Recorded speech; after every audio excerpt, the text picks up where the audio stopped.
ഗൂഗിളിന്റെ സൗജന്യ email സേവനമായ Gmail തുടങ്ങിയിട്ട് ഇന്നേക്ക് 20 വർഷം. വാട്സപ്പും ഇൻസ്റ്റഗ്രാമും എല്ലാം പിറവിയെടുക്കുന്നതിനും വർഷങ്ങൾക്ക് മുൻപ് തന്നെ ജിമെയിൽ ലോകത്തിൽ സൃഷ്ടിച്ച വിപ്ലവം ചെറുതൊന്നുമായിരുന്നില്ല. 90കളിൽ പോൾ ബുഷറ്റ് എന്ന കോളേജ് വിദ്യാർത്ഥി കണ്ട സ്വപ്നമായിരുന്നു സ്വന്തമായി ഒരു ഇമെയിൽ സേവന സംവിധാനം. പിന്നീട് അദ്ദേഹം ഗൂഗിളിൽ ഡെവലപ്പറായി ജോലി ചെയ്തുകൊണ്ടിരുന്ന കാലത്താണ് ജിമെയിൽ എന്ന തന്റെ സ്വപ്ന പദ്ധതിക്ക് ചിറക് വെച്ചതും സഫലമായതും.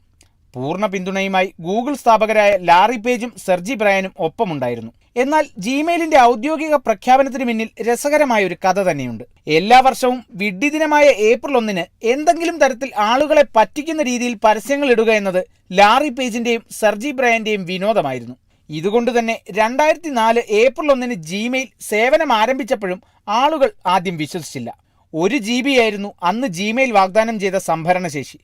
അതായത് അന്നത്തെ മുൻനിര ഇമെയിൽ സേവനദാതാക്കൾക്ക് പോലും ഒരു അക്കൗണ്ടിന് കേവലം 30 മുതൽ 60 ഇമെയിൽ വരെ സംഭരിക്കാൻ സാധിക്കുന്നിടത്ത് ജിമെയിലിന് സംഭരിക്കാൻ സാധിക്കുക 13,000 മെയിലുകളാണ്.